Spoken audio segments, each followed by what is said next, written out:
Are you planning to take the Duolingo English test? Here are some tips and tricks that can help you to score better. So let's understand what the Duolingo exam is, popularly known as DET, Duolingo English Test. It's a computer-based adaptive test taken from home anywhere and anytime. So what is a computer-based adaptive test? Well, it's taken on the computer. It's not pen and paper-based test. And since it is an adaptive test, it means the difficulty of questions adapts to the way you answer. So if your answers are correct, the difficulty level increases and you get a higher score. But if your answers are wrong, then accordingly, you get the questions of a lower difficulty level. And obviously, your score is also not all that high. So there's only one section, unlike the other exams such as IELTS, TOEFL. Here, you do not have different sections or different modules. You have just one section, and you do not know which question type will come next. All are mixed. The duration of the test is just 1 hour, and you get your results within 24 hours. And it's accepted in many universities across the world, and the number of these universities is increasing every day. So what's the assessment criteria? You are assessed for literacy. That means your ability to read and write. Comprehension, that's your ability to read and listen. You should be able to read and understand whatever is given to you. And when you listen to the audio, you should be able to comprehend that, whatever the speaker says. Conversation is your ability to listen and speak, because that's the way you interact. You listen to something, you give your response for that. Production, well, this is the area where the students have to really struggle. So good practice can help you to score better, because this tests your ability to write and speak. So what are the rules you should follow in the Duolingo exam? First is that do not use another person's name or identification. Use your name, your full name, and your own identification. And you must have light on your face. So there should not be dark circles under your eyes or shadows falling on the face. Have the light on your face. It should be a well-lit room, and your eyes should be visible. Your ears must not be covered with something. So they must be uncovered and visible, even though it's biting cold. Make sure your face is visible throughout. So you should not stop your camera even for a second. Your face should be visible throughout. So ensure that you have good internet connection also. And don't keep any paper, etc., to take notes. No notes to be taken. Please remember. So don't keep any paper with you, nothing at all. And don't use a second monitor, because at times people use a second monitor to get a bigger picture of everything. But here, don't use a second monitor, because your eyes should be focused on the screen or the camera. Look into the camera and then speak, or the keyboard. That's where your eyes should be, either on the screen, camera, or the keyboard. You should not be looking this side, the left or the right side. Or maybe the examiner should not get the feel that, yes, you are looking beyond your laptop, beyond the camera, somewhere else in front of you. And don't use any tool to help you. No Grammarly check, nothing at all. And don't pause and go away. 1 hour means no washroom break, nothing at all. Just stay there. And don't give memorized answers, especially in your speaking and the writing ones. Don't give memorized answers. It should all be impromptu. So what are the tips and tricks that can help you to answer different questions better, to get a higher score? Now, there are different types of questions. So let's understand that how you can score better in those. So in some questions, you have to just choose one out of the given options. And in the others, you have to either speak at length or you have to write for some time. So read and complete. Now in this, you get a passage. It's of about 100 words or less. And mostly the passage is non-fiction. And the duration of time that you get for this type of question is 3 minutes. Now, this question appears 4 to 6 times. So that means read and complete can be expected 4 or 6 times in the entire duration of the test. So what do? You type the missing letters in the words that are incomplete. So read the title and the first and the last sentence as these are complete, because they will give you some cue. And don't waste time thinking about the words you don't know. Use context clues, as some words may be content words and others may be grammar words. So use the clues, read the sentence carefully, and then keep on filling the blanks. The next can be read and select. So in this, you need to select the real English words from the list given to you. So there may be real English words and unreal English words. You get a mix of both. And the duration for this is 60 seconds. Well, this type of question also appears 4 to 6 times in the duration of 1 hour. Now remember, real English words have a meaning. For instance, meaning word has a meaning, but if I change it to M-E-A-L-I-N-G, meaning, or, M-E-E-N-I-N-G, it'll be something different. So select only those words you are confident of. Build your vocabulary to do well in this question type. So you need to work on your vocabulary. Understand the words. Avoid selecting all the words from the list. So many students make this mistake. They just select all thinking, well, they'll get marks for the correct ones. No, please do not do that, because you can lose points for selecting the unreal words. So some words look like they are real, but are not. So you must check the spelling. Take care of the spelling. Listen and type. So in this, you have 60 seconds, and whatever the audio is, you can listen to it thrice. You can hear it thrice. And this question also appears 4 to 6 times in the duration of the test. So you should listen and type out exactly what you hear. So start typing the moment you start listening. Type fast. And of course, time is there. So fill the gaps and correct when you listen to it the second time or the third time. So remember, you won't get 0 if you miss anything. So the moment you start listening to the audio, start typing. If there are some gaps or maybe some words are not clear to you, listen to it the second time, fill those gaps. The third time, fill those gaps. The next type is read aloud. Now here you'll have to speak out aloud a sentence of 15 to 20 words. And you have only 20 seconds. And this type of question also appears 4 to 6 times in your test. Now, before you read it aloud, read it silently in your head, but quickly. And when you're ready, press record and start reading. Now, you need to focus on pronunciation and modulation while reading it, because it tests your pronunciation and overall reading ability, like how you have the rising intonation or the falling intonation, how you stress certain words. So be very careful. So that's why it also requires a lot of practice. Like if you practice reading every day by keeping the chunks of words together, or how you need to chunk the words and stress important words, that can help you to perform better in this type of question. The next type is write about the photo. Now you have 1 minute to describe a photo through writing. So you have to write about it.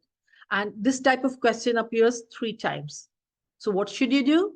You should write 1 full sentence. 1 full sentence. Of course, 2 to 3 will help you to get a higher score, but at least 1 full sentence should be there. Look at the photo and analyze it properly. Understand who is doing what and what is where, who is where. Understand all these things. Now learn the structures. like how you should go about it. Obviously, there should be a general picture, a bigger picture, and then the specific one. So learn the structure as it will help you to write more. So start with a general overview and then go into the details. Use descriptive language, describe it. Whatever you see, you just describe that, bring life to that photo. And remember, when it comes to grammar, use different types of sentences if you're writing more, and if you're writing just one sentence, like include at least one complex sentence. So a complex sentence has some subordinating clauses also. For example, if I say include at least one complex sentence, this is a simple sentence. But if I put it this way, include at least one complex sentence as it will help you to get a higher score. Now that becomes a complex sentence. So speak about the photo. Now in this, you get 90 seconds to speak and you have 20 seconds to prepare. So initially you can prepare and then start speaking. And this question appears only once. So you look at the main subject and the others, like who is doing what, who all are the characters, so what all is there given in the photo. And you can also tell a story about the photos. Speak only about what you can see. Do not imagine things and go beyond what you can see. And use lots of different vocabulary, good collocations, use different types of sentence structures the way it is in writing about the photo. Now, when it comes to speaking the duration, you must speak for at least 30 seconds, at least 30 seconds. And of course, go on to speak like 90 seconds you should speak, but at least 30 seconds to get a good score here. Now read, then write. In Duolingo, it is not like the other exams where you have to write an essay. So in this type, you get 5 minutes to write your answer. And this question appears only once. So you should not go away from the topic. Read, understand, and formulate your answer well. And the prompt, like what kind of question are you going to get over here? The prompt can be any of the three. It can be a recount prompt in which you have to recount an experience, any experience that you've had while traveling somewhere, while eating somewhere. Or it can be a describe prompt in which you have to discuss a situation. Any situation can be given to you.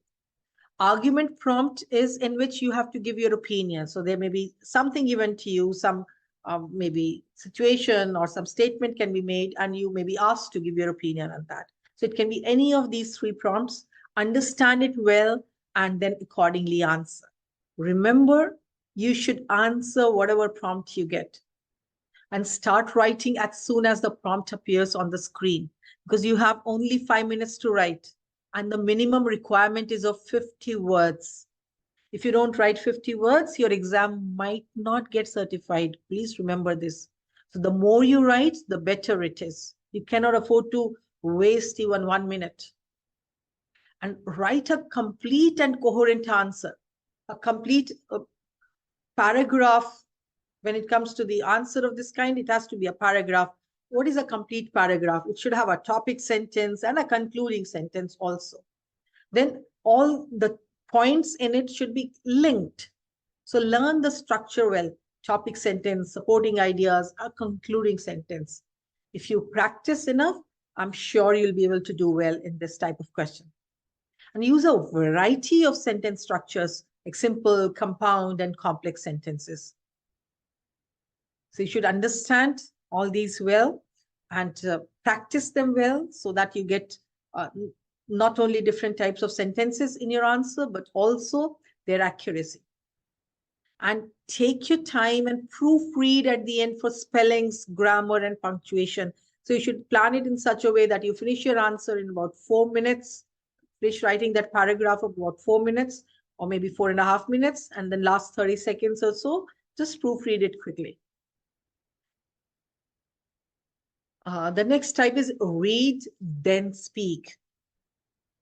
So first you read, comprehend what is given to you, and then you start speaking. And you get 90 seconds to speak, and you have 30 seconds to prepare. So this type of question also appears only once. Now in this, you get a cue card. So in a cue card, you get 3 to 4 questions. For example, talk about your best holiday. Where was it? When did you go? With whom did you go? So this way, 3 to 4 questions are there within that cue card. And you should answer all of them in your response. So do not leave out even one. And try to use transition phrases to have a smooth flow. After that, very soon, immediately, this kind of words can be used later on. Also, so use such words and phrases, and vary grammar and vocabulary. So grammar, different types of structures, and of course, vocabulary. If you use good collocations, that will help you. Elaborate on your ideas. Do not just answer those questions, elaborate. It should have a good flow, as if you're having a conversation with someone. And give reasons why you think in a particular way. Like suppose you have to talk about a place which you like the best. Why? Give reasons for that.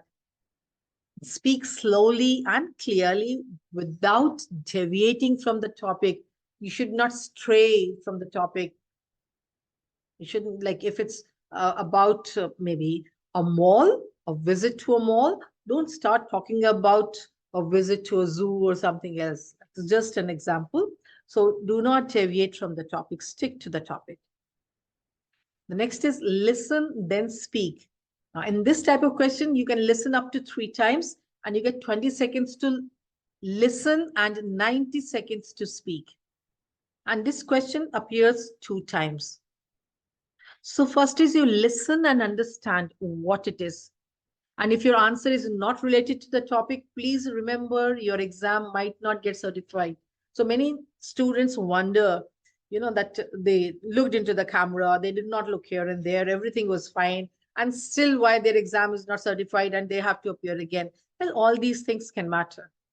So you not only have to listen, but also understand.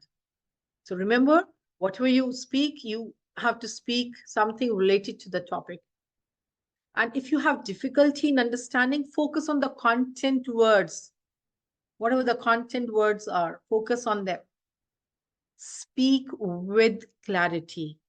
Obviously, whatever you say should be clear at the other end.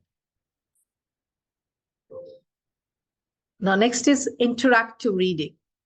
So in interactive reading, you get 2 interactive reading.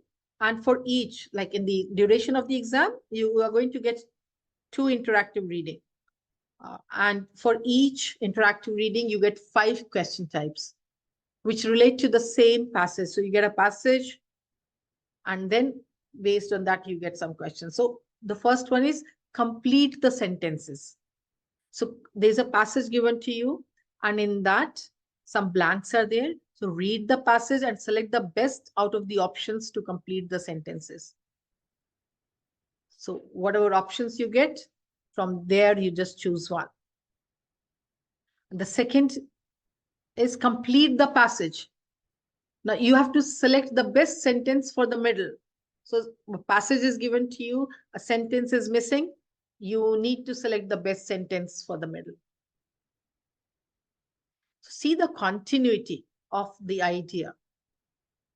What can actually come before that and after that, and then see what fits in. So focus on the connecting words, if any.